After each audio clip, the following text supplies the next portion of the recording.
All right, shalom, and welcome to another Bible study that Yahweh has enjoined unto us here in Lithonia, Georgia. My name is Esaac ben Israel, and I am the elder priest of the United Congregation of Israel.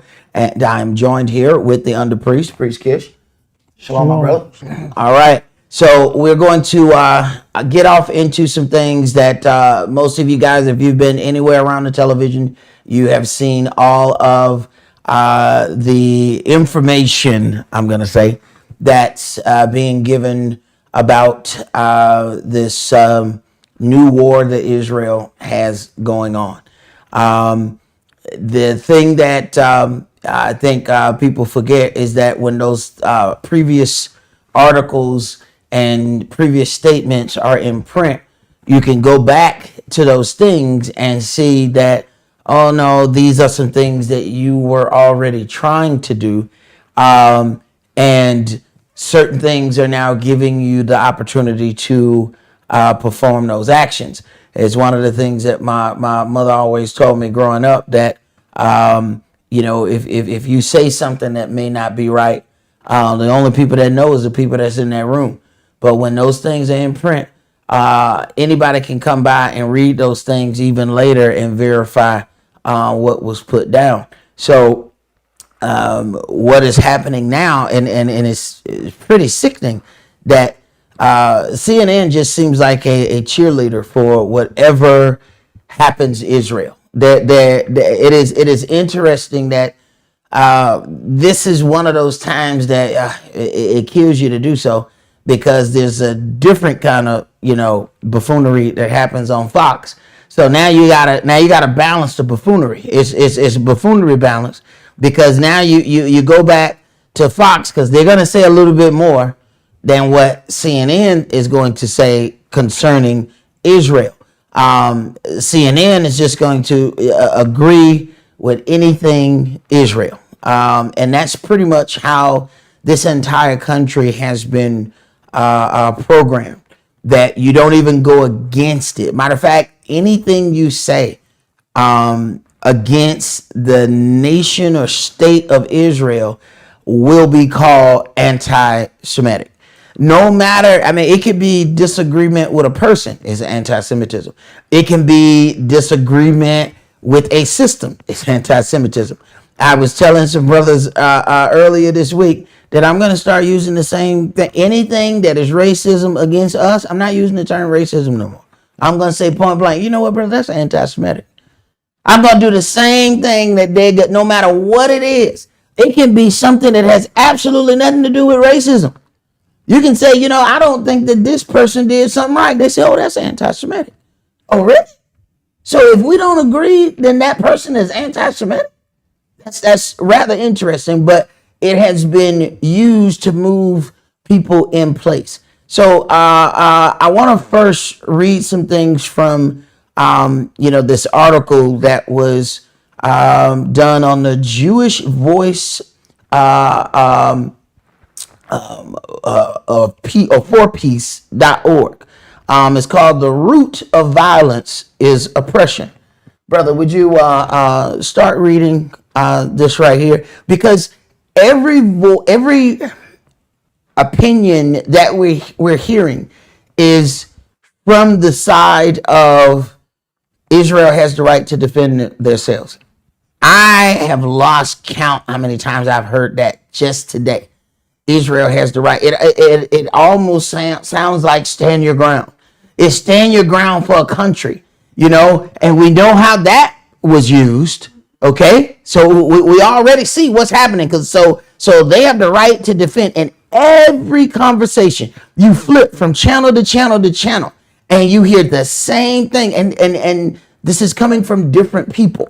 Okay, so this article is called "The Root of Violence is Oppression," and you can look that up. JewishVoiceForPeace.org is where we're reading this from. Go ahead.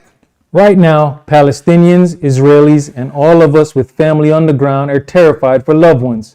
We grieve the lives of those already lost and remain committed to a future where every life is precious and all people live in freedom and safety. Following 16 years of Israeli military blockade. Now, I want you to remember that number. All right, 16 years. Now we're gonna do a little bit of math here a little later, but I want you to remember that number: 16 years of military blockade. So some of the stuff they just announced to us, because of what was done, we're completely blocking off these Palestinians. Wait a minute. This is 16 years. So the stuff that they're telling us they are doing, they've been already doing. Mm-hmm. Okay? But we're going to do a little bit of math right here with that 16, and we're going to coincide that with something else. Go ahead. Following 16 years of Israeli military blockade, Palestinian fighters from Gaza launched an unprecedented assault in which hundreds of Israelis were killed and wounded and civilians kidnapped. Now,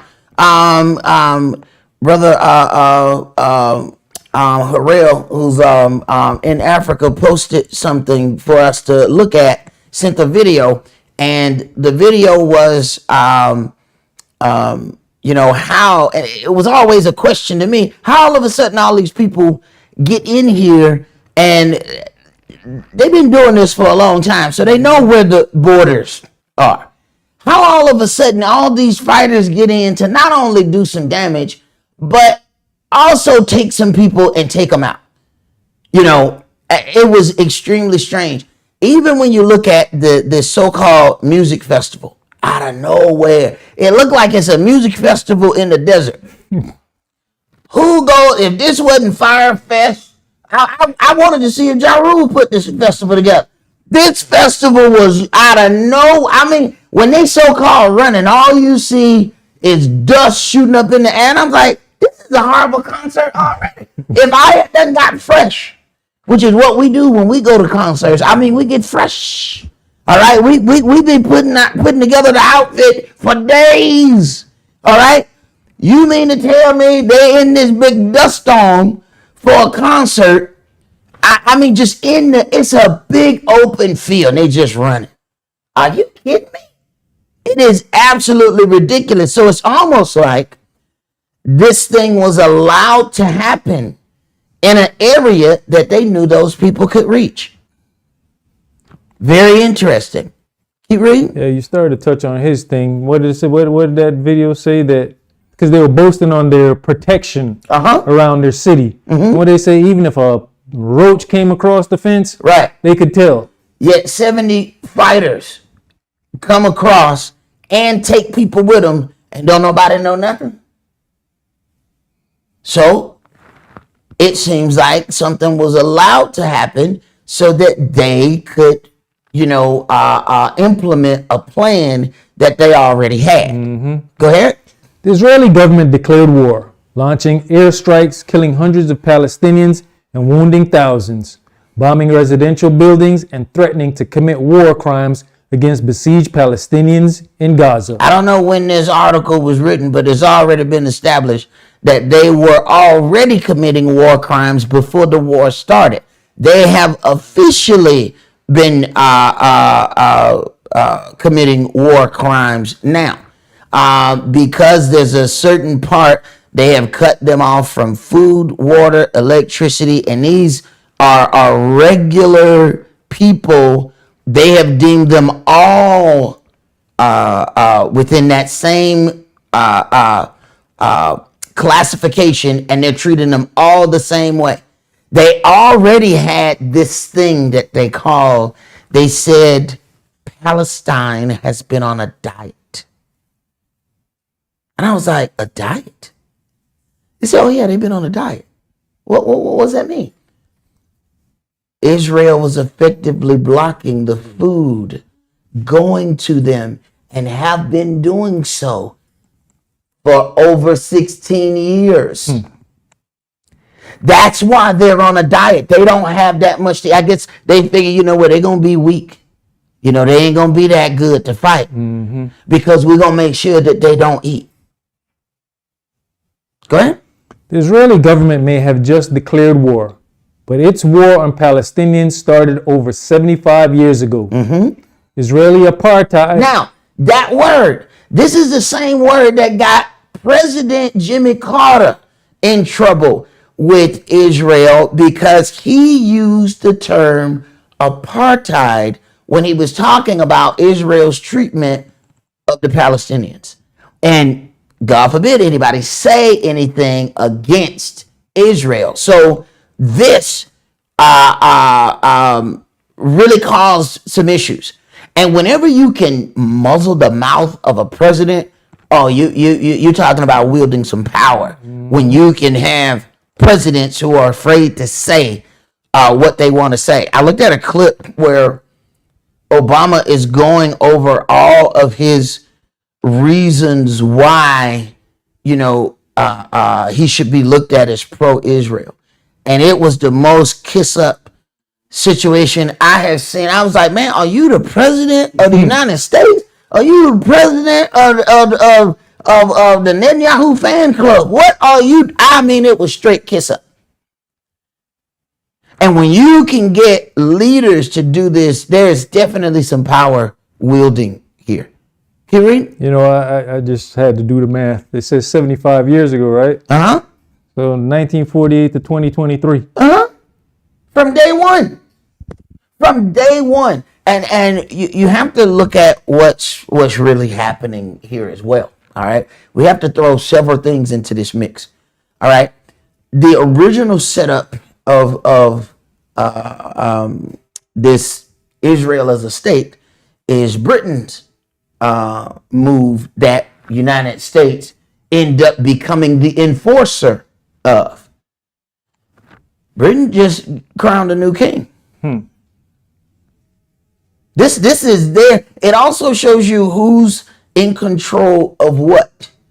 All right. So America is being the enforcement for Britain's Commonwealth that they set up, and it say it's independent, but they have to get all of their weapons are coming from the United States.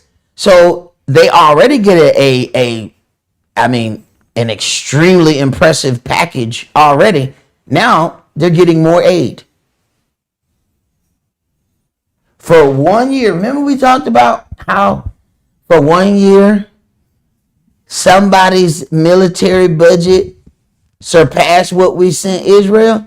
Israel said it ain't gonna happen again. Because now they're getting extra stuff now on top of what they were already getting. They got jealous of the Ukraine thing, and you ain't gonna send her more than you sending me. Go ahead. Israeli apartheid and occupation and United States complicity in that oppression are the source of all this violence. Now, here's that thing where you squeeze somebody and correct me if I'm wrong. This is the same type, you choking me, I can't breathe. I can't breathe. And then you push and they said, you resisting arrest. Tell me this ain't the same thing. You force them, you put your hand on their neck, you starve them, you do all of this, and then when they strike back, you call them the oppressor. If you're talking about 75 years, you're talking about some people who were born into this apartheid system who have never seen anything else. This is all that they have ever seen. Go ahead. Reality is shaped by when you start the clock. For the past year, the most racist, fundamentalist, far-right government in Israel history has ruthlessly escalated its military occupation over Palestinians in the name of Jewish supremacy. Right. Now look, we thought we had something when we say white supremacy. Now there's a whole nother branch of white supremacy. It's Jewish supremacy. Now understand something now. This was written for all those who have a problem with the words that you're hearing. Make sure you direct your comments to the jewishvoiceforpeace.org. Make sure all your emails, your comments, make sure you go there because that's where we're reading this from. All right. This is neither my article nor is it Priest Kish article. All right. We are reading their article, and how dare they disagree with their own people? Who would ever think that somebody could have their own thought that just doesn't completely blindly agree with whatever is pushed. Now, understand when it's talking about the most racist government, understand Netanyahu, while he was ousted, talked about when he got back in government, it was going to be a new, totally new regime, and everybody was fighting him. Matter of fact, he was ousted and was under charges. He was for fraud, for taking bribes, all of this. He actually was in a situation like Trump. If he didn't get elected, he was going to jail. Okay, so this puts win or bust situation. So he wins, and then this government, this total overhaul government that he was trying to get people to get on board with, and other Israelis are fighting him. If you back up, Israelis were just rioting in the street not too long ago about this government. Guess what has happened in 5 days? A new government has been formed. What he was doing all that talking about, and everybody coming against him, in a couple of days, a new government has been formed. So this thing seems to be awfully convenient then, doesn't it? So now those same people, where are they who were rioting in the streets against his new government? Oh, he got them busy fighting somebody else. That's peculiar. So they can't fight him in his new government because they are fighting for him in his new government. Interesting how that works. Go ahead. With violent expulsions and home demolitions, mass killings, military raids on refugee camps, unrelenting siege, and daily humiliation. In recent weeks, Israeli forces repeatedly stormed the holiest Muslim sites in Jerusalem. Now, if you want to take off some Muslim, that's how you do it. Remember what the book said? You know, Daniel is perfect. We won't really find any problem with him unless we find it concerning the law of his Elohim. So let's find a schism with him concerning the law of his God. They already know if they want to make those Muslims act out, they know what to do. And guess what? There are no cameras when they go and do the things at the Muslim sites. There are no cameras when they mistreat those people. They don't film that. But when the people retaliate, all of a sudden the cameras are there. I had to be honest. It's been a strange couple of days watching people discuss how their kids have been taken and all of that. And I'm telling you, within 4 or 5 days, I've not seen one tear. It was the strangest things I've ever seen in my life. And maybe that's just, how different we are as a people, because, you look in this book, Yahweh had to give us a prescribed mourning period. You can mourn 30 days. Now, why would he have to tell us that? Because we the kind of people that somebody we love die, we try to crawl in the casket. Pokey, come back. Yahweh got to tell us, you got 29 more days of this, and I don't want to hear no more. I'm sick of y'all. Yet, you're talking about fresh children missing and people talking straight like they're reading a teleprompter. I said, man, this is peculiar, man. Maybe that's just a difference in culture. I don't know what that is, but it did not look right to me. Get ready. If you even look at this setup's been coming, because I think if I remember reading something, if it was in the last week, a week before, where they were already attacking them in the synagogues, the Muslims, and they were even spitting at Christians in the streets. Yes, but look, it is the most racist government, and that's been pushing, to this point. And as I said, hey, the Christians ought to feel some kind of way because they've been sending all this money to Israel. And now they're saying, get out of here, Christians. They've been going against the Christian sites. It hasn't just been the Muslims. And it is amazing how nobody will get on television and say anything about even the racism that's happening against Christians. They just say, oh, these people here, they're animals, they're such and such. And I try to explain that to people, and people are like, I'm going to the Holy Land. You better take your AK, take your AR, take you something. You better have somebody smoking something, because I'm trying to tell you, I don't think you're ready for this level of stuff. They're not showing you that part now. You better be ready when you go over there. There's some stories about what happened to people, even after those people converted, how they've treated some of them people. You better be ready. You better have thick skin. Go ahead. You just mentioned not seeing any tearfulness, even though they're talking about loss of children. But what you keep seeing is one side. Because I watched Al Jazeera and you watch the Palestinian side, and there's something else. Them people are tearing up, bawling, crying, screaming in the streets. Did you see the building? When they shot, I thought it was real interesting. When they showed the bombings on CNN, they show it from the top and they just show you the smoke. When you watch on Al Jazeera, they're showing on the ground where all the buildings are destroyed. And we're talking in a couple of days. Now, he already said before, and Netanyahu said, look, the Middle East is about to look different. Oh my God, I'm talking building by building by building. Gone, knocked in half. They didn't show that level. They won't show the Palestinian suffering. Mm-hmm. They will show, they had an Israeli on TV and the lady was trying her best to muster up a tear and it wouldn't come. I said, man, is it a drought in that land? Wasn't no water nowhere. She was, you ever seen when a kid cry and the kid pick up? And I said, man, come on. We can get a chair somewhere, can't we? What is happening? But when you see on the other side and see that, they digging through the rubble by hand, trying to move these rocks for people that they're hearing up under the rubble.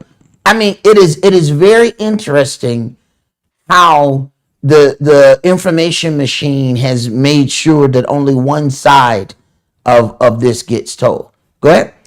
For 16 years, the Israeli government has suffocated the Palestinians in Gaza under a draconian air, sea, and land military blockade, imprisoning and starving 2 million people and denying them medical aid. The Israeli government routinely massacres Palestinians in Gaza. Now, understand that. I must say again, this information is coming from JewishVoiceForPeace.org. All right? I don't think we have a recorded message in the back, but maybe we need to make one that said, these views do not represent the ideas of the United Congregation of Israel. Pleasant Plant Productions. Thank you. Go ahead. 10-year-olds who live in Gaza have already been traumatized by 7 major bombing campaigns in their short lives. 10-year-olds. 7 bombing campaigns within a 10-year-old's lifespan. And we think we got problems. We whining about our issues. My daddy didn't come home. He stayed at the club. Well, their daddy didn't come home because he got hit with a club. It's totally different. He ain't never coming home. Go ahead. For 75 years, the Israeli government has maintained a military occupation over Palestinians, operating an apartheid regime. Palestinian children are dragged from their beds in pre-dawn raids by Israeli soldiers and held without charge in Israeli military prisons. Without charge in military prisons. How long do you think it takes for someone to lose it when this is the kind of thing that happens to them day in and day out? Go ahead. Palestinians' homes are torched by mobs of Israeli settlers or destroyed by the Israeli army. Entire Palestinian villages are forced to flee, abandoning the homes and orchards and land that were in their family for generations. Right, because what happens is they keep pushing further and further to take more and more land. Okay? They say, you know what, give me your land because I think it's next to mine and I want to make a bigger vineyard. Sound like something we done read before. Go ahead. The bloodshed of today and the past 75 years traces back directly to U.S. complicity in the operation and horror caused by Israel's military occupation. Now, you know what even when you read all of this, what's funny is they will say about U.S., yes, U.S. has done all of these things to help, weapons, everything. But you see how Mama Britain sits back, and when all of this is come, don't nobody mention Mama Brit. Mama Brit ain't even in the conversation. Mama Brit is who told America to go over there. So when the arguments start, everybody's talking about, United States and Israel. Ain't nobody even mention Mama Brit. Brit over there sipping tea. Brit is in some stuffy palace wondering, when are they going to finish this thing, by George? This is their thing. Go ahead. The U.S. government consistently enables Israeli violence and bears blame for this moment. The unchecked military funding. Unchecked military funding. It's a blank check. If you give anybody a blank check, how long do you think it takes before they go rogue? Take the most loving member in your family. Give them a blank check Monday. They might do right. Give them a blank check Tuesday. They starting to look. Wait a minute. This check, you ain't putting that on this again. All right. Give them that blank check. By Wednesday, they have turned. They told you they were going to buy eggs. It's going to be $85,000 missing from their account. What kind of eggs did you get? I got all of them. I got every egg that they made. Matter of fact, this egg says BMW. I don't know what the 6-speed. Wait a minute. What you doing? That's what happened when you give somebody a blank check. It ain't but so long that they can possibly do right. And this blank check keeps going. All they have to say is, hey, I heard Iran got a brand new heat-seeking missile. It's all right, well, we'll give you 3 since they got 1. That's an amazing, hey, I don't know who brokered the deal, but it's an amazing deal on their side. That's an amazing deal. Go ahead. The unchecked military funding, diplomatic cover, and billions of dollars of private money flowing from the U.S. enables and empowers Israel's apartheid regime. Those who continue calling for ironclad U.S. support for the Israeli military are only paving the path to more violence. From the U.S., there are no sidelines. We will uproot complicity where we are. We demand that the U.S. government immediately take steps to withdraw military funding to Israel and to hold the Israeli government accountable for its gross violations of human rights and war crimes against Palestinians. We commit to escalating our campaigns for boycott, divestment, and sanctions to end the billions pouring into the Israeli war machine from corporations and private foundations. And boycott. Understand, there are certain places that you cannot do that. Who was it? That was Obama. In Obama's speech, he says we go against anybody who tried to boycott Israel. Israel has come to America and passed laws that these people have to sign contracts that they will not boycott or speak or say anything against Israel or against any Israeli organization. And there are people who lost their jobs because they say, I'm not signing that. They came to America and asked a Palestinian woman to sign a contract that she would not speak against Israel. She said, I'm Palestinian. I'm signing that contract and I'm not in Palestine or Israel. Why is she being given that contract in America? And lost her job because she would not sign it. Was not rehired as a teacher because she wouldn't sign that. So this tells you that the statements that you're hearing where people are speaking for, they're being forced to speak for. They're being made to speak for. So we start hearing all of these people, and this is how we oftentimes base our decision. We base that on how many people we've heard say this. Well, you know, a lot of people agree with them. There are people who don't have any choice but to agree, or they're jobless. And that is a real unfair situation. Now, I want you to go to this other article here. Go ahead and give a disclaimer one more time. These articles do not represent necessarily the thought of the United Congregation of Israel or Pleasant Plain Productions. Thank you. All right.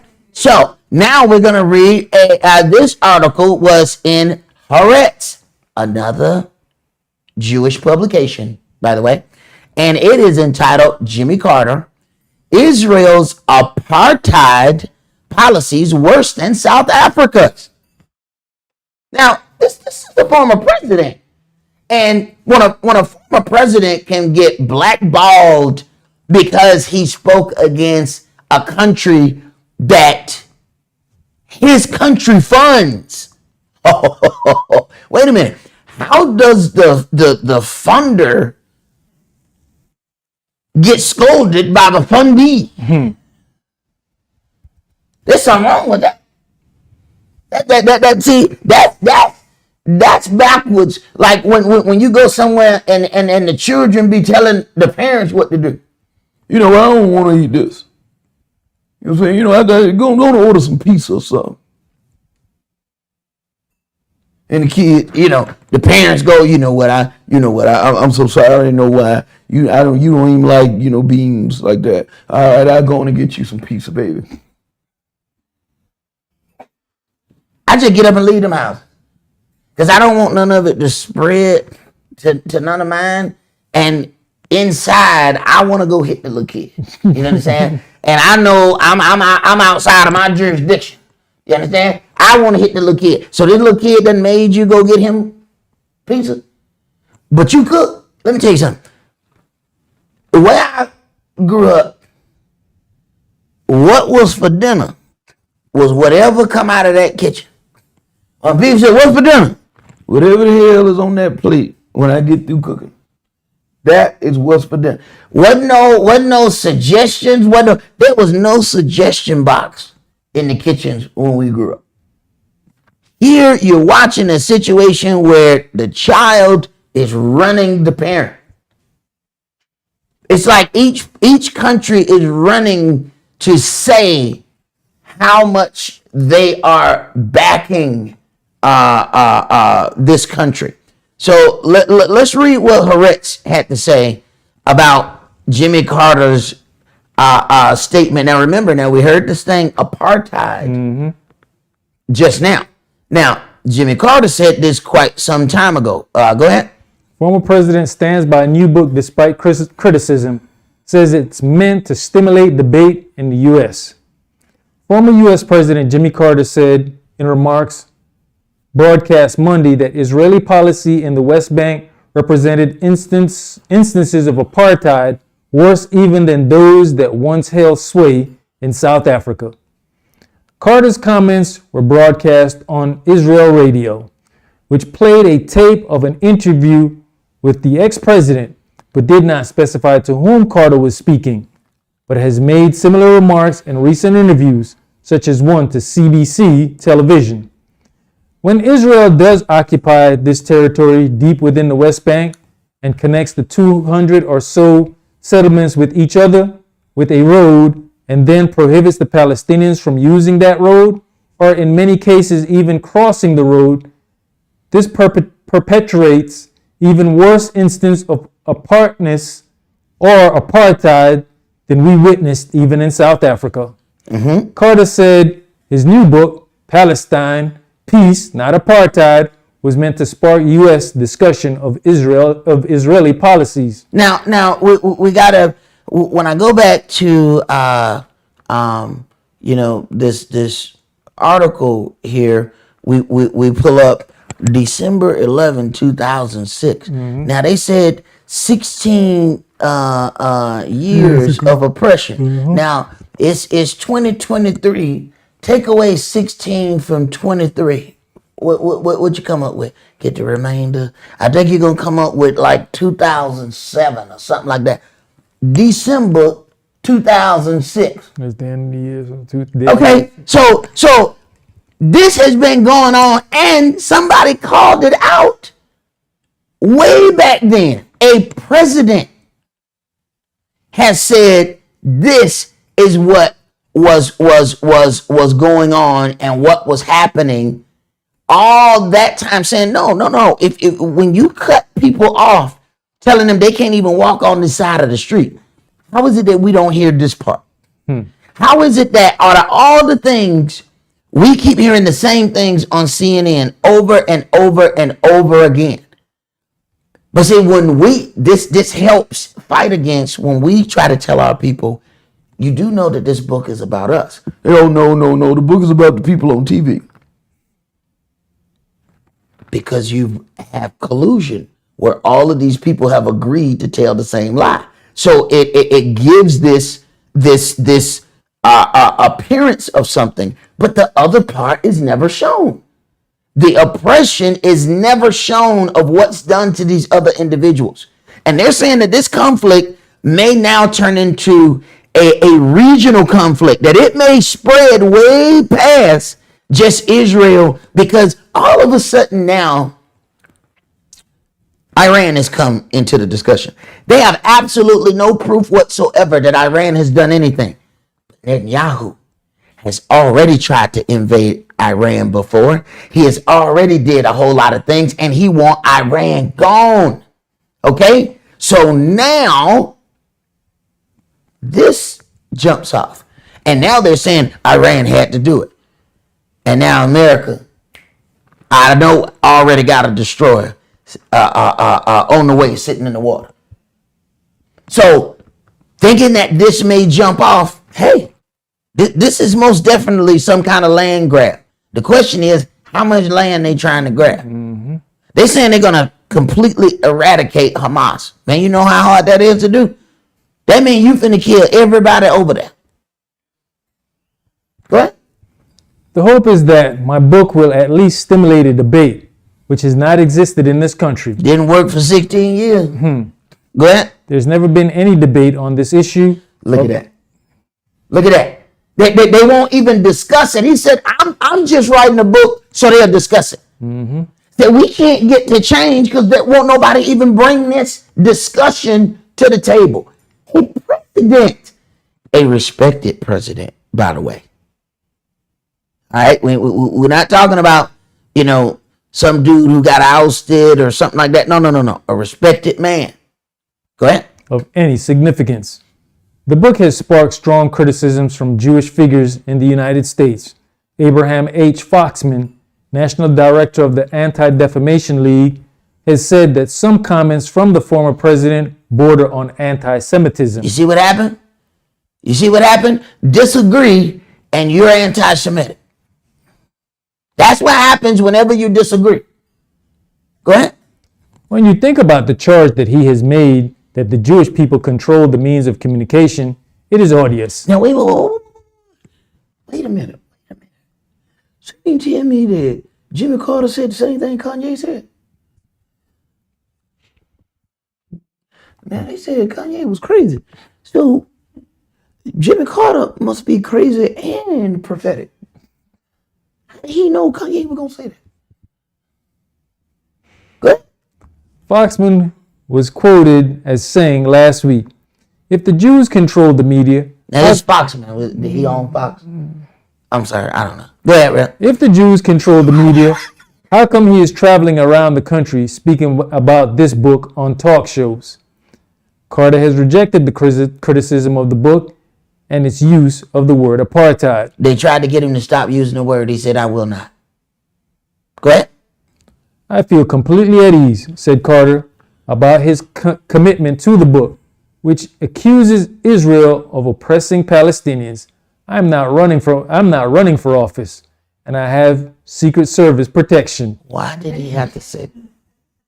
Hold on. Now, you need to think about why would he say that? This is a former president. He said, and I got some guns here. Right. Who wants to smoke with me? You know that? Who want it? I got some people. Good. And with that whole statement, it's like, I'm in a position where there's nothing you can do for me. I already ran off, done that. You can't hurt me. You can blackball me. You can say all of those things. You cannot stop anything that I'm trying to do. And it's amazing. He doesn't get a whole lot of airtime. Okay, so they make sure you don't get no whole lot of airtime when it come down to the news and whatnot. Go ahead and finish that up. The greatest commitment in my life has been trying to bring peace to Israel, Carter told the Atlanta Press Club last week. Israel will never have peace until they agree to withdraw from the territories. Wow. Now these presidential words, all right? Well, I'm sorry, once again. The words that you have heard do not necessarily reflect the idea and beliefs of the United Congregation of Israel and Pleasant Plain Productions. Thank you. All right. So now let's go to Numbers chapter 10, because there are some things here that when you talk about Numbers 10, there was a point where they scoffed today about following the international laws of war. And they say international laws of war, these people are not following international law. So, to make the public all in on a war, the people have to hate these people. And when they hate these people, then you are going to get support for your war machine. You have to think about now, in America, when did people back away from Vietnam? When the videos started showing up. They were able to tell the people whatever they wanted to show them about the war. When people started coming back half maimed and telling their stories, and pictures and video start showing up, people start rioting. We want out. But if there's like this hatred for the people, they keep pushing. So, you would look and say, okay, why would somebody create something like this to go to war? When you already have, we have to put pieces together. When you already have a situation where a person says that they're going to overhaul the government, they have already said, previous to any of this, that they're going to have the most religious, divisive government. They're going to have all of these things, and then something just presents itself for them to go into this land and make it happen.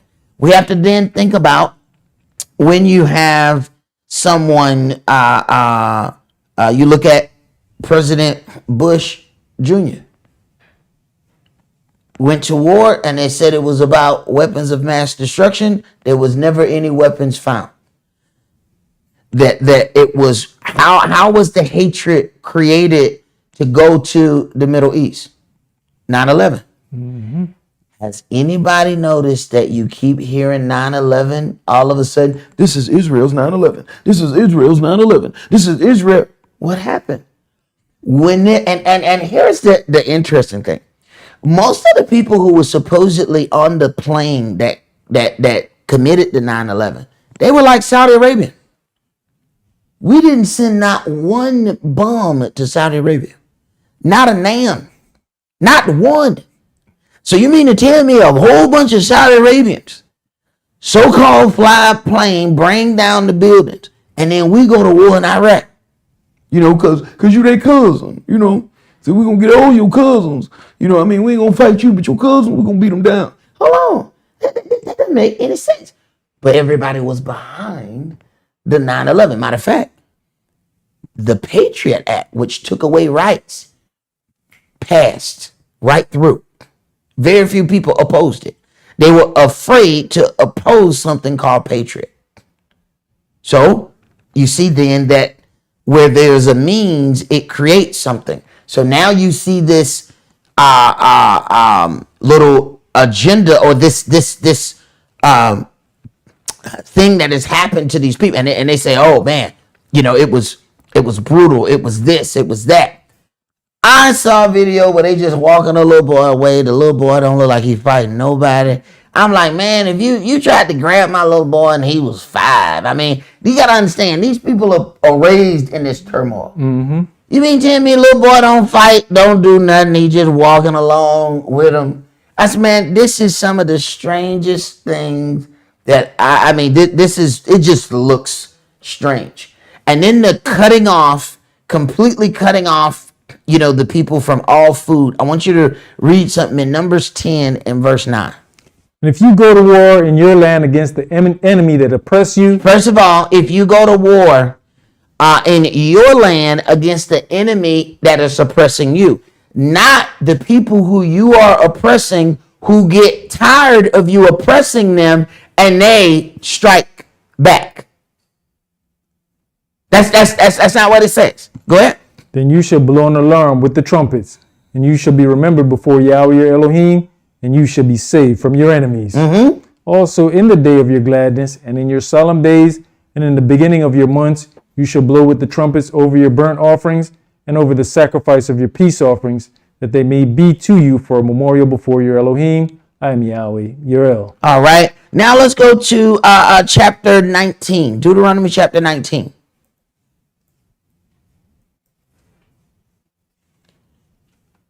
So there's some things, and I keep telling people a lot of times, people read this book, especially when you first get in the word, and they say, oh, we're going to do this, we're going to do that. Hold on. We have a set of guidelines that we have to follow whenever we perform these things. We don't just get to go all willy-nilly and do whatever. Deuteronomy 19, and I want you to read verse 10. That innocent blood be not shed in your land, which Yahweh Elohim gives you for an inheritance, and so blood be upon you. So if innocent blood is shed in your land, then that makes you a bloody individual. If blood is upon you, you're unclean. You have then made yourself unclean unto your Elohim by allowing blood to be shed in that land. So we just can't operate any old kind of way. Jump down to verse 14.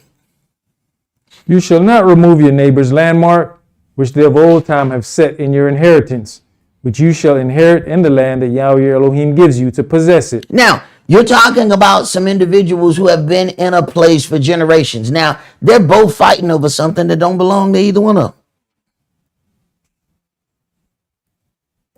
But this whole thing is about taking more and more land. But where did they get this idea from?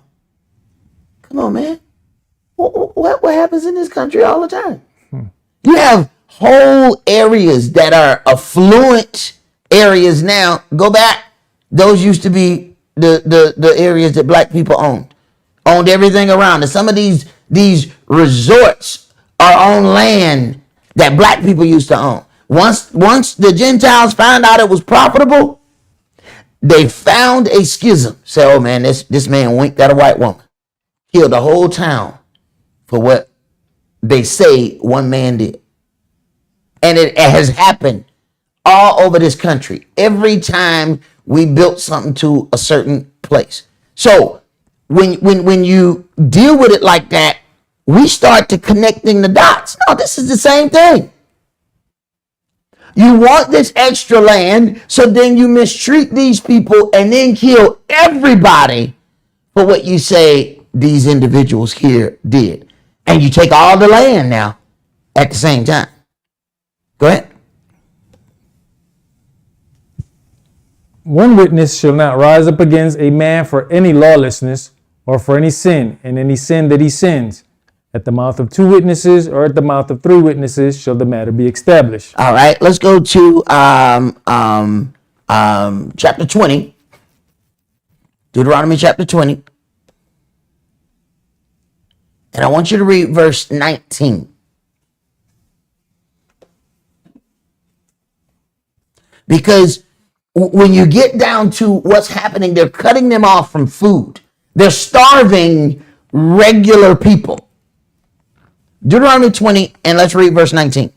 When you shall besiege a city a long time, and making war against it to take it, you shall not destroy the trees thereof by forcing an axe against them, for you may eat of them, and you shall not cut them down, for the tree of the field is man's life, to employ them in the siege. So when the people laugh and say, So what do you mean, rules of war? that's what those are. That's what those are. So when they laugh and you tell me that you are a reader of the Torah, wait a minute. This is the Torah. This is rules of engagement in war. These views that you are hearing directly reflect the thought process of the United Congregation of Israel. And Yahweh, they're his words. There is a way that you deal with things. Go ahead.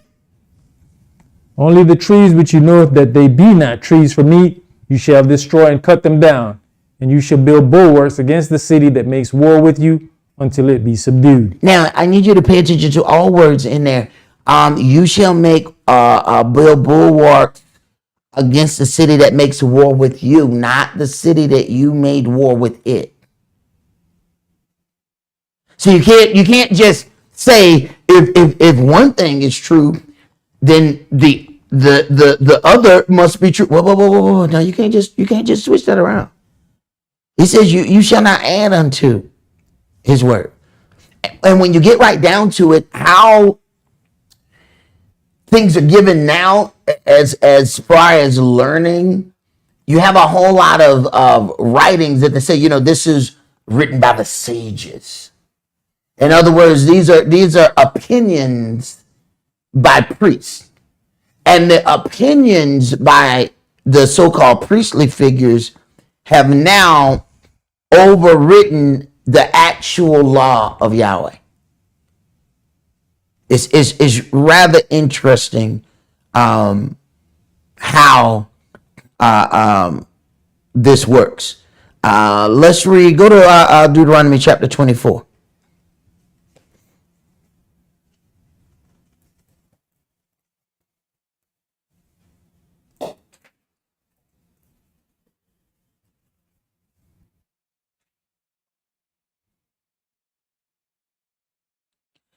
Deuteronomy 24.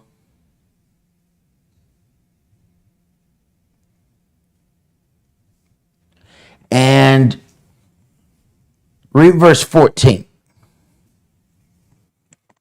You shall not oppress an hired servant that is poor and needy, whether he be of your brethren or of your strangers that are within your land, within your gates. Now, you have to understand, and I try to explain this to people when they say, hey, I'm going to live here, or I'm going to go and stay here, and I'm telling them, you better be careful, make sure you do your research. Because let me tell you something, you have not seen the level of oppression that Israel has as soon as you disagree with them.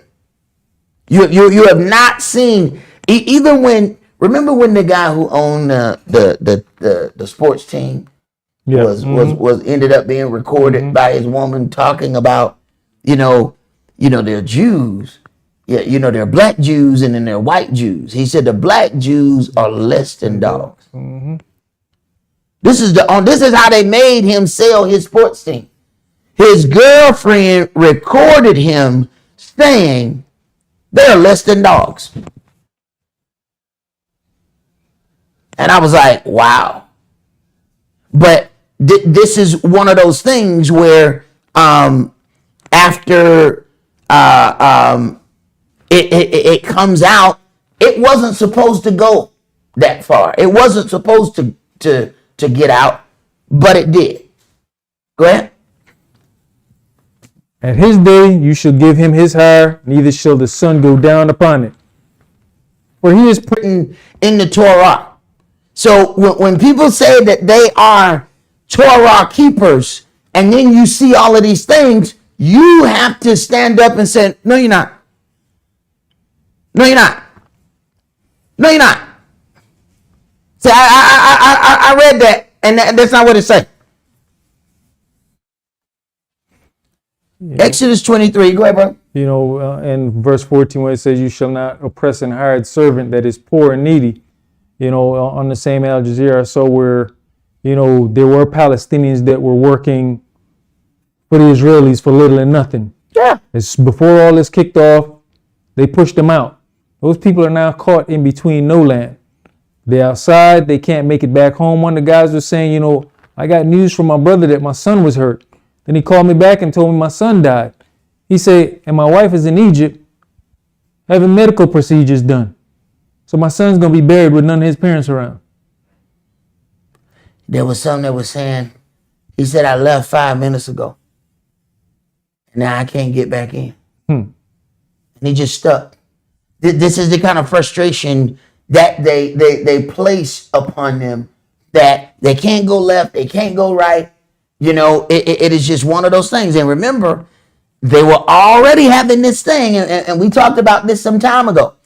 When the African, they call them something like, they have a name for the Africans who come to Israel. Infiltrators. Thank you. Infiltrators is what they call any black person who end up coming to Israel, and then they do the same thing that they do to the Palestinians. They group them together and they make them have check-in every 2 hours or so. Meaning what? You can never, even if some Israeli wanted to hire you and pay you dirt cheap to do a job, you can't do that job and get back before head count, which is in another hour or two. That way, they keep you poor, and they make sure that if you don't get back for this check-in, you're not going to get any food, and we're going to kick you out of here. So this is how you create a system of making everybody's stay poor. But this you're not going to see on the news outlets. They're going to make sure that we don't see that kind of information. So when we are basing our opinion, it would behoove us to go out and get some other information just so we would at least be educated when we make the decision. Not making a decision based on what all of these people are saying, and they all reading off a teleprompter. It's not their actual opinion. Exodus 23, let's start that at verse 1. You shall not raise a false report. Put not your hand with the wicked to be an unrighteous witness. And this is what our people are doing. I just watched this a black congressman, and he was repeating everything that you heard all the other people say. Israel has the right to defend themselves. Nothing else, no other information whatsoever. We jump right in and get a part of some false report. Anytime a report doesn't have all the information in it, it's a false report.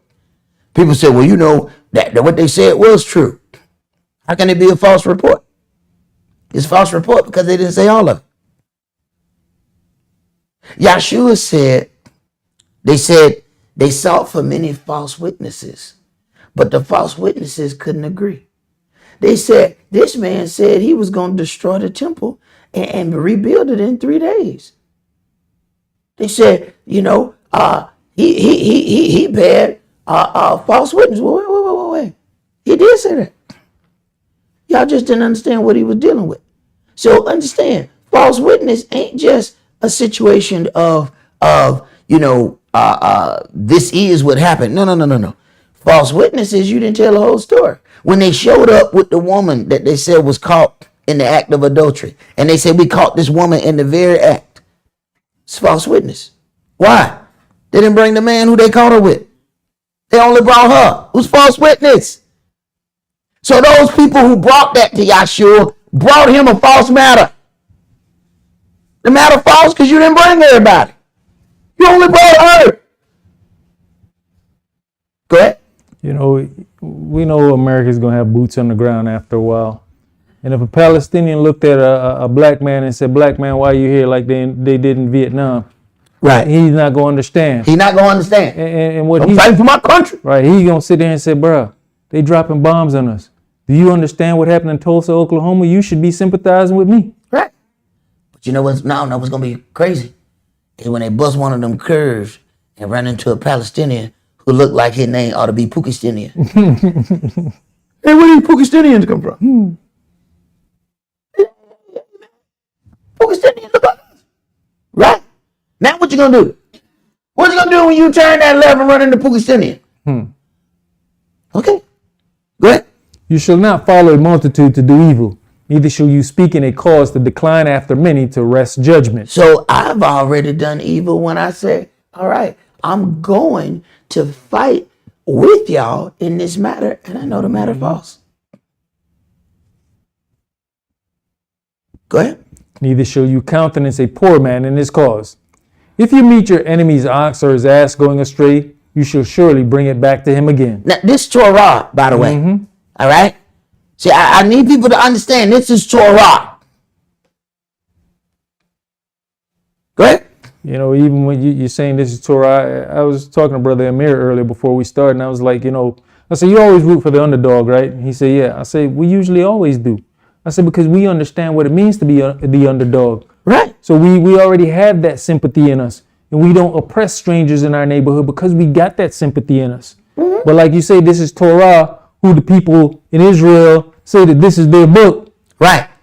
And you understand that if this was your book, you would react a different way.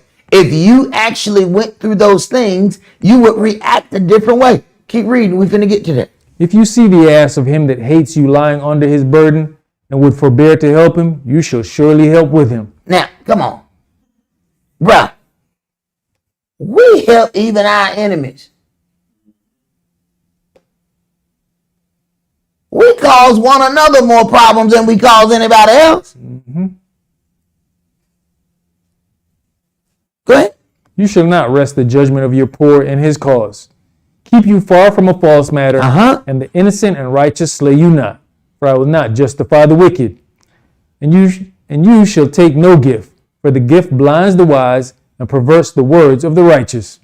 Also, you shall not oppress a stranger. Listen, you shall not oppress a stranger. All you see is oppression going on there. Keep reading. For you know the heart of a stranger. If you are true Israel, you know the heart of a stranger.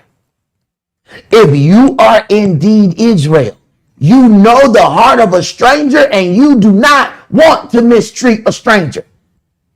But that is not how Israeli foreign policy goes.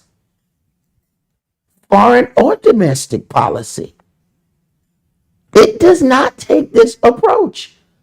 When people who come in are automatically called infiltrators before they even set both feet on the ground, they're infiltrators. Go ahead.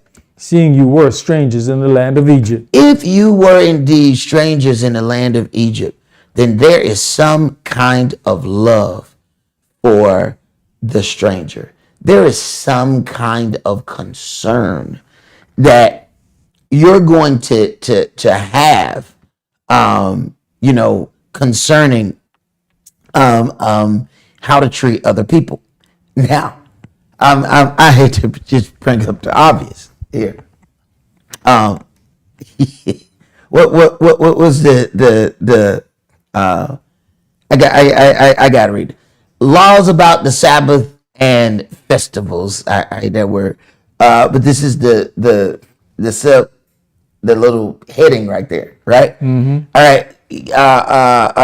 Keep reading. In 6 years you shall sow your land and shall gather in your fruits thereof. But the 7th year you shall let it rest and lie still, that the poor of your people may eat, and what they leave the beasts of the field shall eat. In like manner you shall deal with your vineyard and with your olive yard. 6 days you shall do your work, and on the 7th day you shall rest, that your ox and your ass may rest, and the son of your handmaid and the stranger may be refreshed. And in all things that I have said unto you, be circumspect. and make no mention of the name of other gods, neither let it be heard out of your mouth. 3 times you shall keep a feast unto me in the year. Now these people show up at a music festival. Isn't it very convenient that we just finished all our holidays before they invaded? Now, wasn't that damn nice of the adversary? Wasn't that super nice of him? Wasn't that damn convenient? Anybody else think it's just a tad bit peculiar? I'm talking about as soon as we finish the last day, they invade. Wait a minute. Let's back up a couple thousand years. When the Gentiles invaded, they automatically use our holy days and our Sabbaths against us. Now, all of a sudden, you're going to tell me that the same people who so-called chopped off heads, they waited till your holy days was over. Hold on for a second. Hold on for a second. Hold on. Now, these are the same people who had their mosques attacked on their holy day, but they waited until after yours was completely done. So decent of them. Oh my God. Those are the most decent head choppers I've ever seen in my life. That seems just a tad bit peculiar. I mean, the last of the last day. And then they attack. Wouldn't it have been like a serious thing to catch them off guard if they're all enveloped in their holy days? But the enemy don't attack then. The enemy attacked during a music festival in the desert with no protection. Now, why is that? It's funny how Yahweh works with you. Sometimes, you're doing something and you say, you know what? This is completely irrelevant. All right. So I'm at home the other day and I figured, you know what? I've done enough intelligent things today. I want to do something stupid. So I turn around and I turn on the TV. I say, I'm going to watch some complete ignorant. Now, normally when I get into my ignorant mode, I want to watch some UFC and watch the people beat each other bloody. All right.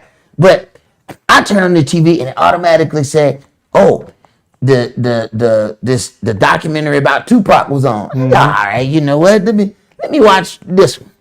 All right. It was a little series. And I was like, I think I've seen some of this before because it's not new. But there's a tad bit of information that I had not caught the other time before. In here, there was one of the things and one of the things that I was reading saying that you don't have to set up an assassination. This was also one of the things that was in the documentary. And we're going to set that up right here with this. The person in the documentary about Tupac, they were talking about how Tupac, got killed. They said, the person who was in charge of security told Tupac's, the one who was supposed to be guarding Tupac, he was not allowed to have a gun. He did not have a gun the night that Tupac got killed. Now, there was one guy, they told him, you gotta not carry your weapon. He said, I am not carrying my weapon. When he refused, he was moved off of Tupac and another man was put on Tupac, and then that man did not have a weapon. So when the people shot at Tupac, they knew that no bullets were coming back. Imagine that. Now, link that up with this. Now, these people have been in war with these people after they've been taking their land for generations. Now, all of a sudden, you have an unprotected fire fest. You got an unprotected music festival in the desert, some hippie fest going on, no weapons whatsoever. What happened? It says you don't have to create or get somebody to assassinate somebody. What you do is just stand back and it'll happen on its own. He said they didn't really have to do or make anybody do nothing against Tupac. All you had to do was step back and refuse him protection, and it happens on its own. So let's say hypothetically that some protection was pulled back from an area to allow some things to happen that then causes you to go full force. How about they saying that there was a coup where they were trying to take over Death Row Records? So part of stepping back was allowing that to happen. And now, coup. Interesting that they, use the word coup, which is a, government takeover. Okay, Netanyahu already said that he was going to make the most different government that Israel has ever seen. They said, man, you turning this into some kind of dictatorship. They were even fighting him. They're not fighting him anymore because now they have something else to fight. That is peculiar. Go ahead, brother. You just got to look at all the convenience, like you said. You create the atmosphere. Because up until that night, it had gotten to a point where Tupac always had a bulletproof vest on. Sure did. So who convinced him not to wear it that night? You ain't lying. He had a bulletproof vest on and taking pictures walking through the mall. Tupac had a leather vest like he was riding a motorcycle. He then turned his leather vest into a bulletproof vest. Quite interesting. So there's a little bit of coercion that's going on because there's other things behind the scene. It's quite interesting. Let's go to Jeremiah chapter 49 because there's some things that are alike in two places, and it's rather interesting. Jeremiah chapter 49, and I want you to start at verse 7. Concerning Edom, thus says Yahweh of hosts, is wisdom no more in Teman? Is counsel perished from the prudent? Is their wisdom vanished? Flee you, turn back, dwell deep, O inhabitants of Dedan, for I'll bring the calamity of Esau upon him, the time that I will visit him. If grape gatherers come to you, would they not leave some gleaning grapes? If thieves by night, they will destroy till they have enough. But I have made Esau bare. I have uncovered his secret places, and he shall not be able to hide himself. His seed is spoiled, and his brethren, and his neighbors, and he is not. Leave your fatherless children. I'll preserve them alive, and let your widows trust in me. For thus says Yahweh, behold, they whose judgment was not to drink of the cup have assuredly drunken. They whose judgment was not to drink of the cup have assuredly drunken. Go ahead. And are you he that shall altogether go unpunished? You shall not go unpunished, but you shall surely drink of it.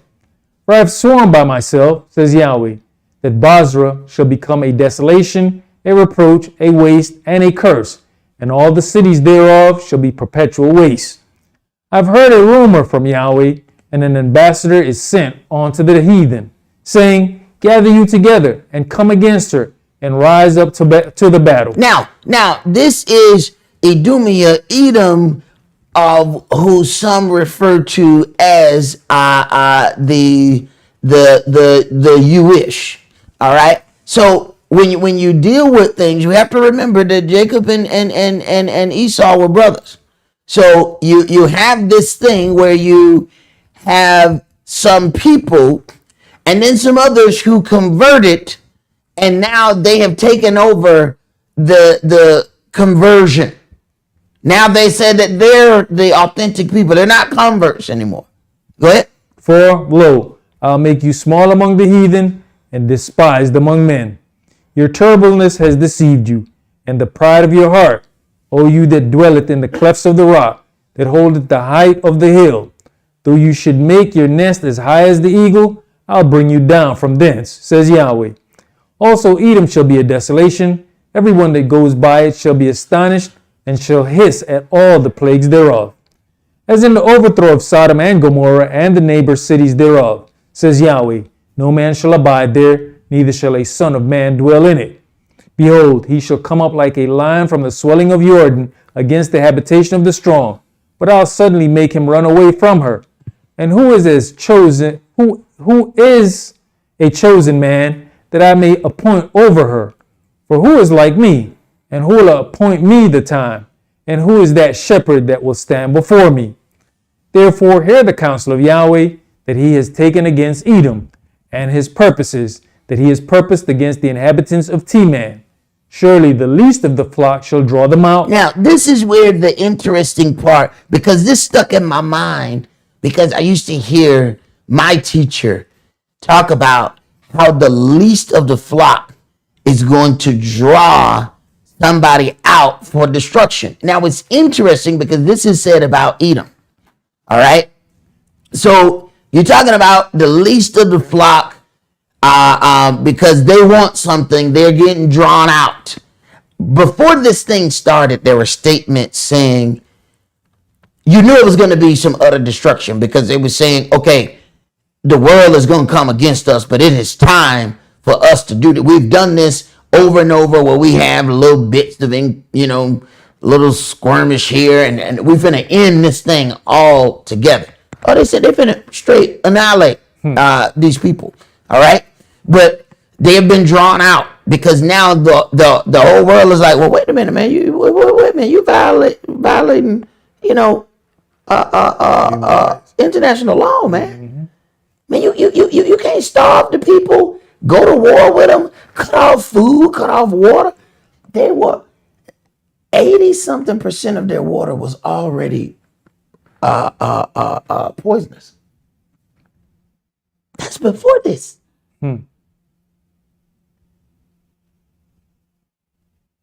Keep reading. Surely he shall make their habitations desolate with them. The earth is moved at the noise of their fall. At the cry of the noise thereof was heard in the Red Sea.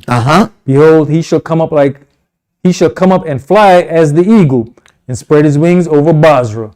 And at that day shall the heart of the mighty men of Edom be as the heart of a woman in her pangs. Now, everybody is tough in war when they have all the advancements. When you look at what's happening, and they're saying they're calling this a war.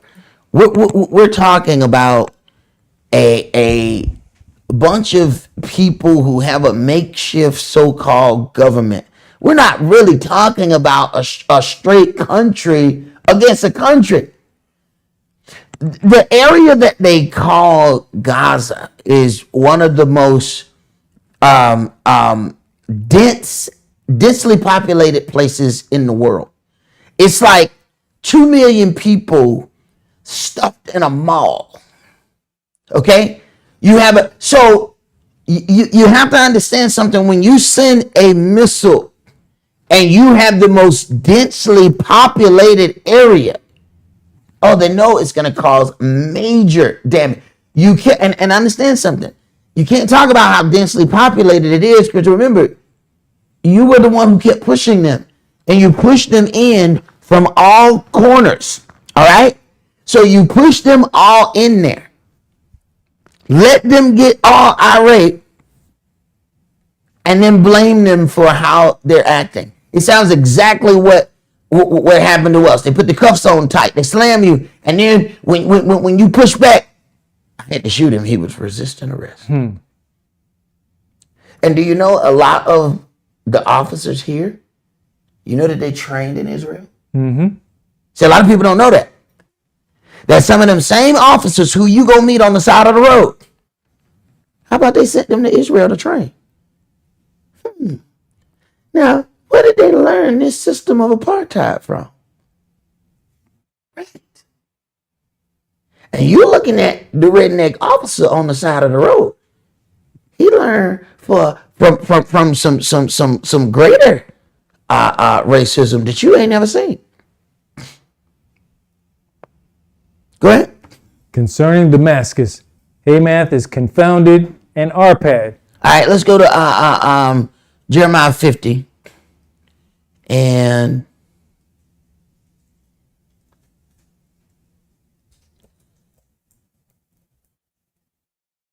I want to go, because one of the things that was said, I think I want to go down, then we'll back up. Let's go to Jeremiah 50, and I want you to read verse 45. Therefore, hear you the counsel of Yahweh, that he has taken against Babylon, and his purpose, that he has purposed against the land of the Chaldeans. Surely the least of the flock shall draw them out. Now, this is the same thing that was said about Edom. The least of the flock shall draw them out. Now, when he's dealing with Babylon, we know we have a mother Babylon, which is Mama Brick. Then you got a daughter Liberty. Okay, so when it's dealing with this part of Babylon and the least of the flock is drawing them out, the least of the flock that's drawing America out is Israel. You know how many wars that Israel almost started because they knew America had her back? So now you have this situation where out of nowhere, no matter how many other people might have been hurt somewhere else, something happened in Israel and a destroyer sitting in the sea. That is going to provoke other people in that area. And I mean, Biden was looking like a straight puppet.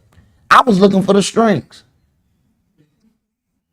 He even had, you know, that puppet look on his face. You know what I'm saying? That little frown. He looked like he was mad and confused at the same time. It did not look good. The least of the flock shall draw them out. So you already have sent billions here, and you keep sending all this money to all these other places. What if that is the agenda, to spread her out thin? You got to think about all my guys who like football. When they get ready to run the ball and they're going to run it up the gut, they close in, they packed in first, right? So they said, all right, they running. They said, well, you know what, man? We got to figure some things out. You know, this is not, you know, working for us. They getting to us. Let's spread it out. And you start spreading these players out. Now what happened? Wait a minute. Now it ain't so strong up the middle no more. Because you normally had you three big bubbles. Now one bubble over here, one bubble over there, and one bubble back there. Wait a minute. Now we're going to get through. What? This strategy. Now she over here. She over there. She's spending money over here. She's spending money over there. Wait a minute. This can be dangerous. Go ahead. You talking about him looking like a puppet, and I couldn't remember because earlier I was looking. That is exactly the puppet. That is the puppet right there. I couldn't figure out. It's right up in here. That little look. I said, what in the world? Oh, y'all who don't know, we talking about Walter from Jeff Dunham. Man, that, I'm telling you, that was the face. And I kept looking at it. I said, he looked like he had strings. And he's just being told what to say. It was utterly interesting. Now, finish this up. Surely he shall make their habitation desolate with them. At the noise of the taking of Babylon, the earth is moved, and the cries. Wait a minute. The earth was also moved at the taking of Edom. Mm-hmm. Okay, and the earth is also moved at the taking of Babylon. Interesting. So, is the earth being moved 2 times, or is there something that's happening together? Now, let's back up. Now,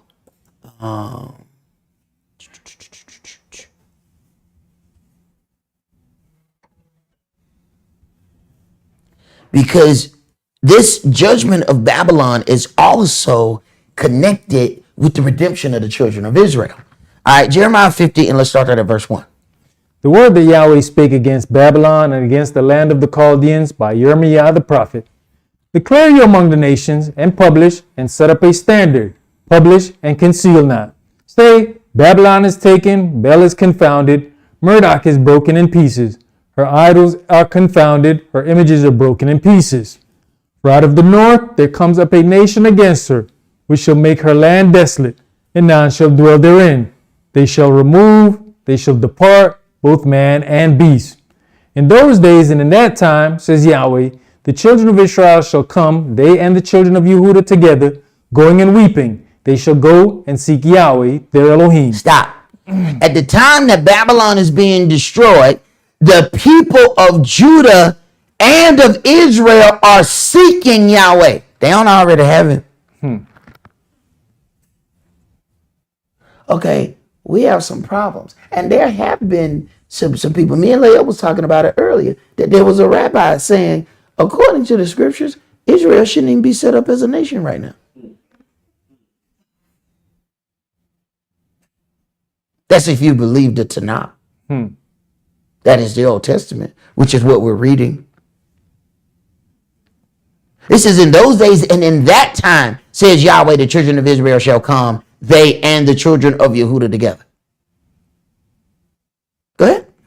They shall ask the way to Zion with their faces thitherward. Why would they be asking the way to Zion if they already been there for 75 years? So who are these people who going to Zion but don't know where it's at? Go ahead. Saying, come and let us join ourselves to Yahweh in a perpetual covenant that shall not be forgotten. My people have been lost sheep. Their shepherds have caused them to go astray. They have turned them away on the mountains. They have gone from mountain to hill. They have forgotten their resting place. All that found them have devoured them. All them that found us devoured us. They made merchandise of us. Go ahead. And their adversaries said, we offend not, because they have sinned against Yahweh, the habitation of justice, even Yahweh, the hope of their fathers. Remove out of the midst of Babylon, and go forth out of the land of Chaldeans, and be as the he-goats before the flock. And when it come time, we ain't gonna have much choice, because they're gonna push us out just like they did out of Egypt. Go ahead. For, lo, I will raise and cause to come up against Babylon an assembly of great nations from the north country, and they shall set themselves in array against her. Now consider, it says she's drawn out by the least of the flock. So she's drawn out. What makes these assembly of nations say, we done had enough? Something drew them out. Do you understand just how angry the entire Muslim world is about to get at the slaughter of these Palestinians? Go ahead. From thence she shall be taken. Their arrows shall be as of a mighty expert man. None shall return in vain. And Chaldea shall be a spoil. All that spoil her shall be satisfied, says Yahweh.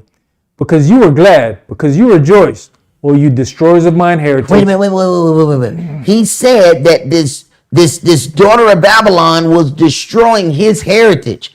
And he even used the same words for drawing them out, or them being drawn out by the least of the flock, as the same as with the destruction of Edom. It's getting interesting here. Go ahead. Because you're growing fat as the heifer grass and bellow as bulls. Right. All that substance, that money that they're throwing to Israel, you do know that's our money, right? If they get so many millions, you know, those bonds are based on the work that the citizens will do. So they then get to borrow money based on the future productivity of their citizens. So every time one of us is born, that birth certificate is a bond. They then can now get another $1 million, $2 million. You ever wonder how they can keep borrowing money? This is why, they couldn't allow us to be born in houses anymore. They had to tell you, It's unsafe. And it's just, it ain't clean. It's unsavory. You can't be born in no house. wait a minute. Y'all didn't feel that way when we was being born in a shed out back. know how many of us were going in the shed out back? Now all of a sudden it's unsafe. What was unsafe about it? Because we can't get no papers. We can't get no paper. We can't borrow no money. And we say, look, I got 20 of those Negroes in the back. He said, well, we need some Negro papers. Where is your Negro papers at? Then you had to get a birth certificate so that they can then borrow money based on your future productivity. So then the money that they have borrowed on their future productivity, then they give to Israel. The plot thickens. Go ahead. Your mother shall be sore confounded. She that bare you shall be ashamed. Behold, the hindermost of the nations shall be a wilderness, a dry land, and a desert. Who was her mother? Mama Brett. Mama Brett, the one that, having tea and crumpets. Go ahead. Because of the anger of Yahweh, it shall not be inhabited, but it shall be wholly desolate. Everyone that goes by Babylon shall be astonished and hiss at all her plagues. Put yourselves in array against Babylon round about. All you that bend the bow, shoot at her. Spare no arrows, for she has sinned against Yahweh. Now understand something. They know that the arm of Israel is America. So when you talk about drawing her out, these people say, man, you got a spoiled little sister who get to come and just slap everybody and say, my big brother coming. So everybody just got to sit there and keep getting slapped. That don't work forever. Go ahead. I was mentioning what whatchamacallit said, you shall no longer sit comfortably across the waters. Mm-hmm. Hey, it's about that time for certain things to play out. Uh-huh. Go ahead. Shout against her round about. She has given her hand. Her foundations are fallen. Her walls are thrown down. For it is the vengeance of Yahweh. Take vengeance upon her as she has done. Do unto her. Now you got to understand what all she has done to understand what's supposed to be happening to her. See, if you don't do the research and find out what she's done, you don't understand what she deserves. You think that some of the things that are happening is unfair. This is why I learned how to stay in my lane with people. And folks say, well, this is happening to this person, and this right here, such and such, and this a sweet old lady. And I say, oh, you say a sweet old lady. She might have been a dirty young lady though. You understand? So when you talk about what's happening to this sweet old lady, what you don't know is this may be the karma for when she was a dirty young lady. You understand? Or a dirty young man. You say, that's a sweet old man. Right. He's sweet now. See? And then when you see things and you think, oh my God, this is so unfair. You don't know what they are supposed to be getting because you don't know what they've done. So you're looking at something and you think it's unfair. Wait till you hear some of the things. Go ahead. Cut off the sword from Babylon, and him that handles the sickle in the time of harvest. For fear of the oppressing sword, they shall turn everyone to his people, and they shall flee everyone to his own land. Fear of the oppressing sword. Okay? Fear of the oppressing sword will make them go to their own land. Check that out. Check that out. It's going to be a point where people are so worried about the things that are coming that they say, you know what? We gotta go. We gotta go. So we keep wondering, I wonder what that time is gonna be. He just told you. Fear of the oppressing sword. They sitting there like, oh no, man, the stuff is on its way. That these nations have gathered and they said, we going in. We done took all that we can take. I'm sorry, you got something, Leah? Yeah, I do. Takai sent an article. It's interesting. Reuters said the Iranian President Ibrahim Raisi and Saudi Crown Prince Mohammed bin Salman discussed the Palestinian-Israel conflict today and said that there is a need to end the war crimes against Palestine. And the Saudi crown prince, for his part, affirmed that the kingdom is definitely making all possible efforts in communicating with all international and regional parties to stop the ongoing escalation of these war crimes. Okay. War crimes. Okay. This is fueling some other things. So this thing that we think is just between Israel and Palestine, it may envelop the entire Middle East. The entire Middle East may get caught up in this. And when the entire Middle East get caught up, the whole world finna get caught up. It ain't gonna just stay in the Middle East. Ain't no such thing, first of all, as a Middle East. It's a made up term. Okay? It's Africa. So we're looking at some things, and we're kind of, we react different ways when we don't think anything's gonna touch us. It's one thing as long as it's there's some people down the street, and let's be honest, there was a whole bunch of stuff that we were hearing about COVID, but we ain't know nobody who got it. It changed when we started knowing people who got it. It's different when it come into your living room and sit down and drink your tea. So when this conflict bust out and start going other places, and what we're watching is the creation of other governments. What somebody put out, it was interesting that the United States had a emergency broadcast test on all phones and television, and Russia had one at the same time. Now, how Russia have the same test at the same time? I think that king who got those 50 crowns, I think he's consolidating his assets. Right. And he's the one who ain't in nobody news report. The king with 50 crowns. King Charles. He ain't in no reports. But I guarantee you ain't none of this happening without his approval. Go ahead, brother. Verse 17.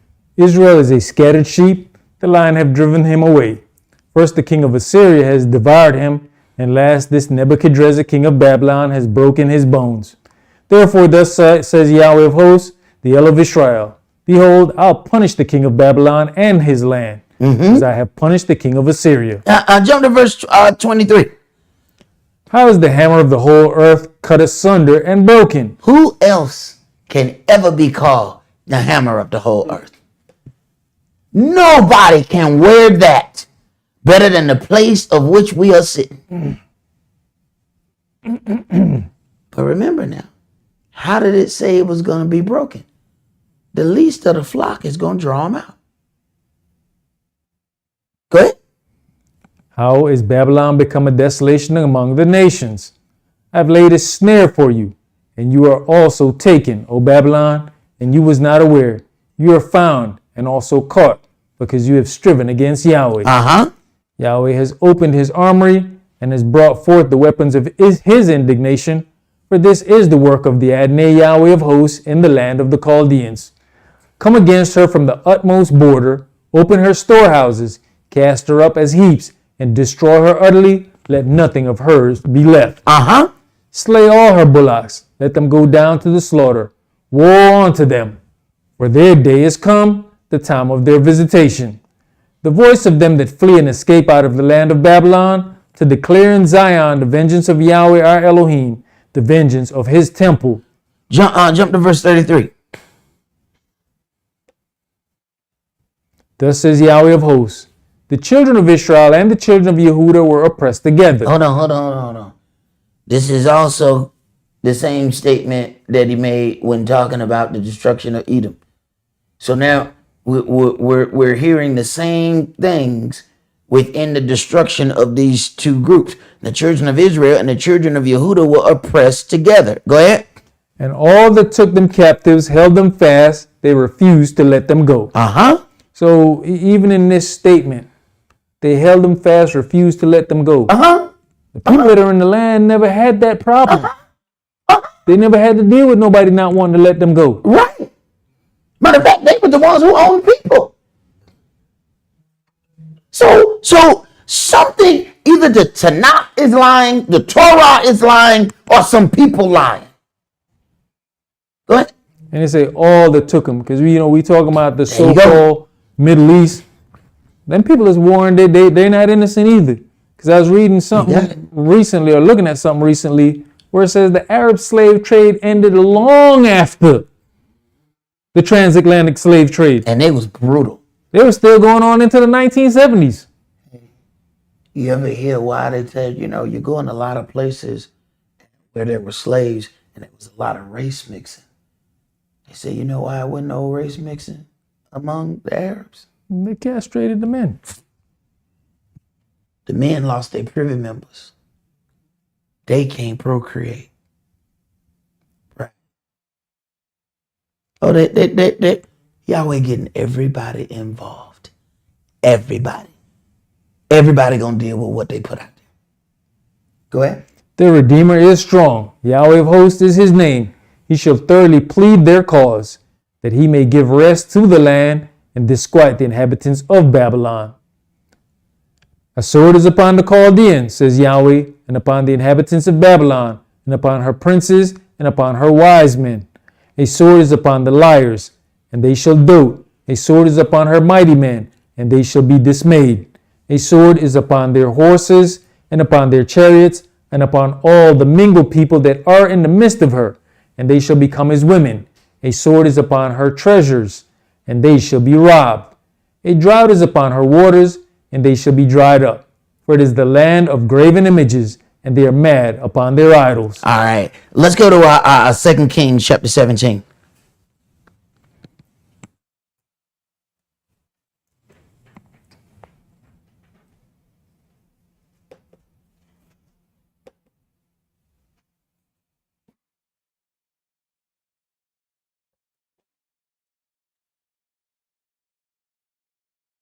Second Kings chapter 17, and let's start at verse 7. For so it was that the children of Israel had sinned against Yahweh their Elohim, which had brought them up out of the land of Egypt, from under the hand of Pharaoh king of Egypt, and had feared other gods, and walked in the statutes of the heathen, whom Yahweh cast out from before the children of Israel, and of the kings of Israel, which they had made. And the children of Israel did secretly those things that were not right against Yahweh their El. And they built them high places in all their cities, from the tower of the watchman to the fenced city.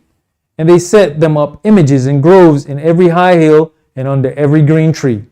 And there they burnt incense in all the high places, as did the heathen whom Yahweh carried away before them, and wrought wicked things to provoke Yahweh to anger. For they serve idols, whereof Yahweh had said unto them, you shall not do this thing. So you have to understand the punishment here. Yahweh says, all of these people did this in the land, and I'm making you go in and dispossess those people. But then after a time, we turned around and did the same thing. So he said, okay, I'm going to pull you out. But you know what? I'm going to let the other people, the heathen, I'm going to let them stay there. And I'm going to let them commit their atrocities, and I'm going to let them pretend to be you. Then maybe you will, because I already I done punished you before and you wouldn't listen. So I got a new punishment. I'm going to punish you so bad that I'm going to let somebody pretend to be you. They're going to pretend to be you so good that you going to think you ain't you. Go ahead. Yet Yahweh testified against Israel and against Yehudah by all the prophets and by all the seers, saying, turn you from your evil ways and keep my commandments and my statutes, according to all the law which I commanded your fathers and which I sent to you by my servants the prophets. Notwithstanding, they would not hear, but hardened their necks, like to the neck of their fathers, that did not believe in Yahweh their El. And they rejected his statutes and his covenant that he made with their fathers, and his testimonies which he testified against them. And they followed vanity, and became vain, and went after the heathen that were round about them, concerning whom Yahweh had charged them, that they should not do like them. And they left all the commandments of Yahweh their Elohim, and made them molten images, even 2 calves, and made a grove, and worshipped all the hosts of heaven, and served Baal. And they caused their sons and their daughters to pass through the fire, and used divination and enchantments, and sold themselves to do evil in the sight of Yahweh, to provoke him to anger. Understand, all of these things are still going on in the land now. They worship the star of their god, Remphan, and call it the Star of David. They have big pride festivals. They have all of these things. Yahweh said all that stuff supposed to go. But he said, because you have been utterly disobedient, I'm going to let the people who pretending to be you do all things that I kicked you out for. Now you can't get no more. Y'all know how we act. You can take 2 kids, give one of them a handful of cereal, and give the other one 2 handfuls of cereal. You know you just started a war. You know, you gave my brother more than me. Fight right there. Now imagine, Yahweh said, I'm going to provoke you to jealousy by a people which are not a people. What do you mean by that? What do you mean? What do you mean? You gonna provoke us to jealousy with a people that are not a people? Well, they not who they say they are. I'm provoking you to jealousy. I'm letting them do all that stuff that I told you not to do. But see, that was put upon you. I'm going to let them do it and still be in the land. I ain't going to let you do it and be in the land. Go ahead. Therefore Yahweh was very angry with Israel, and removed them out of his sight. There was none left but the tribe of Yehudah only. Also Yehudah kept not the commandments of Yahweh their El, but walked in the statutes of Israel which they made. And Yahweh rejected all the seed of Israel, and afflicted them, and delivered them into the hand of spoilers, until he had cast them out of his sight. Right. People are telling us that they have been in the land for generations. Yahweh says when we are disobedient, he make us to be somebody else's servants. This is why he said, you know the heart of a servant. Yet we keep encountering people on television who don't know the heart of a servant. That's peculiar. Go ahead. For he rent Israel from the house of David, and they made Jeroboam the son of Nebat king. And Jeroboam drave Israel from following Yahweh, and made them sin a great sin. For the children of Israel walked in all the sins of Jeroboam which he did. They departed not from them, until Yahweh removed Israel out of his sight, as he had said by all his servants the prophets. So was Israel carried away out of their own land to Assyria unto this day. And the king of Assyria brought men from Babylon. Wait a minute. So now we're talking about the resettling of Israel by foreign entities. Go ahead. And the king of Assyria brought men from Babylon, and from Cutha, and from Ava, and from Hamath, and from Sepharvaim. Right. And when you hear somebody saying that they Sephardic Jews, they from Sepharvaim. They're converts. Wait a minute. And they look just like the other 98% of the Jews who call themselves, what kind of Jews they supposed to be? Ashkenazi. That's the one I'm looking for. We go back and look in this book. Ashkenazis of That's Gentile. So now you understand why everything has to be about anti-Semitic. Because it's about proving to the world or getting the world to say that they're Shemitic. Ashkenaz ain't no Shemite. Sephardic Jews ain't no Shemites. He said these people were brought in here. Okay? When the others were taken out.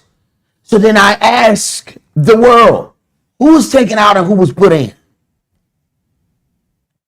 Because the ones who were taken out, they still out. Right. Go ahead. and placed them in the cities of Samaria instead of the children of Israel. And they possessed Samaria and dwelt in the cities thereof. Uh-huh. And so it was at the beginning of their dwelling there that they feared not Yahweh. Therefore Yahweh sent lions among them, which slew some of them. Wherefore they spake to the king of Assyria, saying, the nations which you have removed and placed in the cities of Samaria know not the manner of the el of the land. Uh-huh. Therefore he has sent lions among them, and behold, they slay them, because they know not the manner of the el of the land. And the king of Assyria commanded, saying, carry thither one of the priests from you, from one of the priests whom you brought from thence. So then they make us go back and teach them. This is why you'll go back to some of these old things and you find that they got one black statue. Who is that? Oh, that's the one that taught all the white ones. Well, who taught him?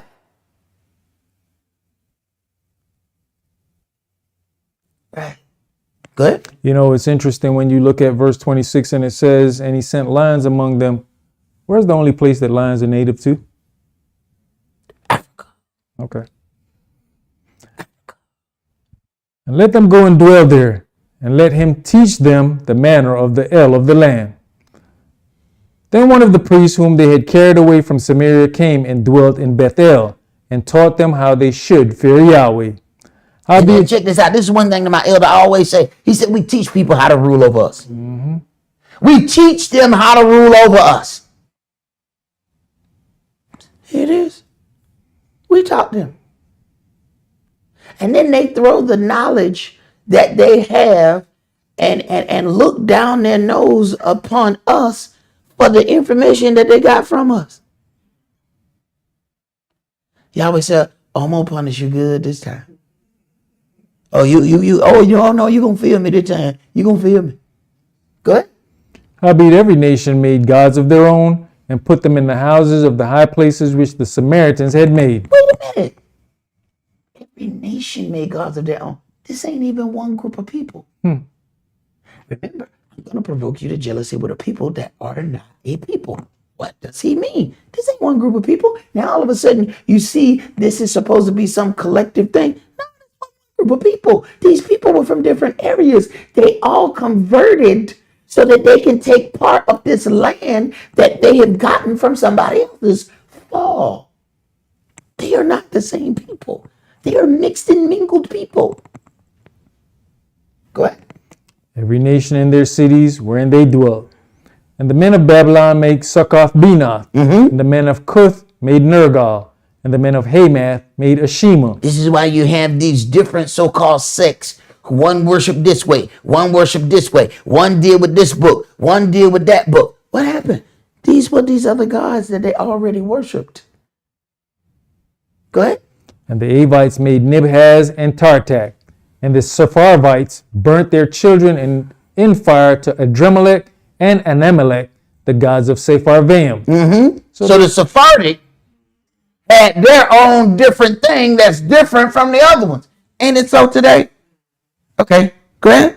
So they feared Yahweh and made unto themselves of the lowest of them priests of the high places. Wait a minute. I'm going to need you to really listen to this oxymoron.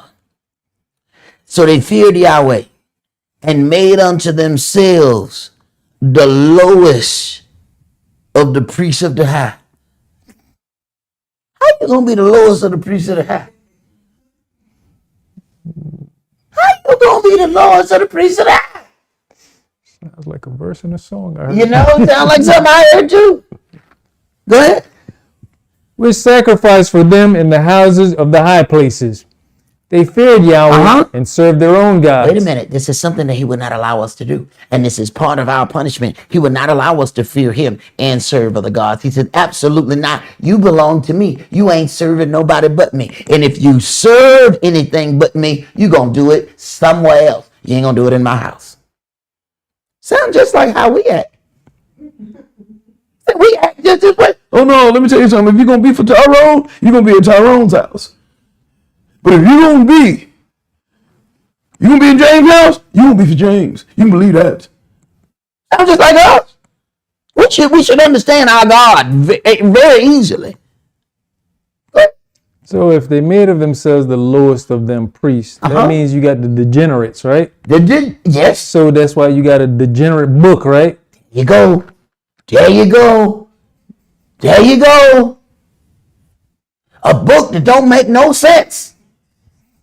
There you go.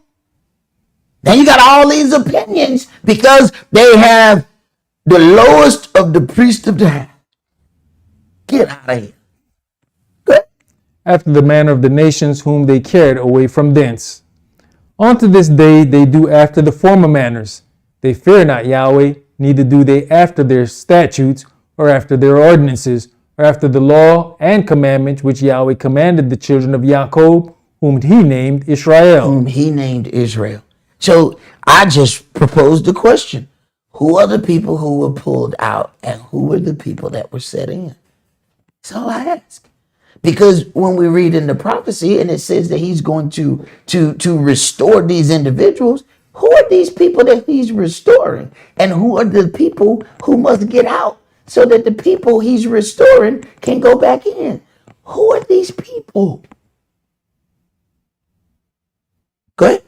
With whom Yahweh had made a covenant and charged them, saying, You shall not fear other gods, nor bow yourselves to them, nor serve them, nor sacrifice to them. But Yahweh, who brought you up out of the land of Egypt with great power and a stretched out arm, him shall you fear, and him shall you worship, and to him shall you do sacrifice. You see, Yahweh said, oh, no. You gonna deal with me wholeheartedly, or we not gonna deal at all.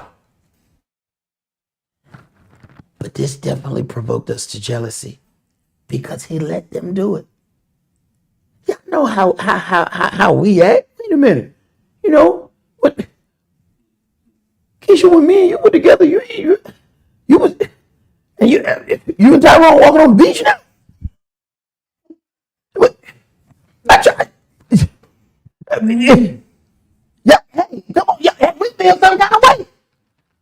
Okay, no, it's okay. I'm gonna show you. Yeah, I know. Right. I'm gonna make you look at your house on TV.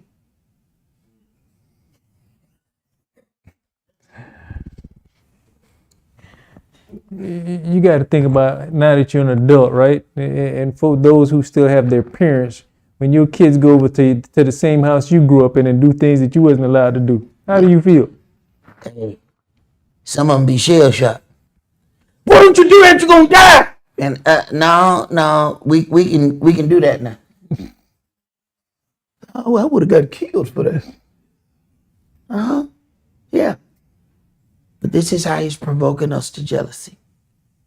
All of these atrocities happen to you, but the entire world is made to feel sympathetic to the richest haves about anything that they go through. And you suffer and nobody says a thing. They say, hey, if you would have paid me attention, then I would have made the world pay you some attention. So I'm not going to have them pay you no attention until you start paying me the attention that you owe me. That's what our God is showing us. So what we're going to do? That's all that we're going to do for tonight. Priest Kish, would you lead us out in prayer, please? Yes, sir. All right, let's rise and face the east. Brothers, remember to remove your head covering. As sisters always pray with their heads covered. Abba Father Yah, the El of Abraham, Esaac, and Jacob, the Most High Covenant Elohim of Israel. Merciful Father Yah, I ask that you show mercy upon your servants, O Heavenly Father. Guide and protect the children of Israel in this time of Jacob's trouble, Almighty Yahweh. As we can see the things getting intense upon the face of the earth, O Heavenly Father, we're going to need your protection, O Heavenly Father. If it's left to the heathen, O Heavenly Father, there will be no place left, Almighty Yahweh, because their thought process is to destroy one another, O Heavenly Father, without cause, Almighty Yahweh, for their own selfish gains, Almighty Yah. O Heavenly Father, we definitely need your guidance and your protection in these times, O Heavenly Father. I ask that you forgive us of our sins and our trespasses against you, O Heavenly Father, Forgive the sins and the trespasses of our forefathers, O Heavenly Father, as you see us making a wholehearted attempt to turn back onto you, Almighty Yahweh. I pray and I ask that you will also turn back onto us and forsake us not, Almighty Yahweh. In Yahshua's name, I humbly come to you and pray and ask these things of you. Amen and hallelujah.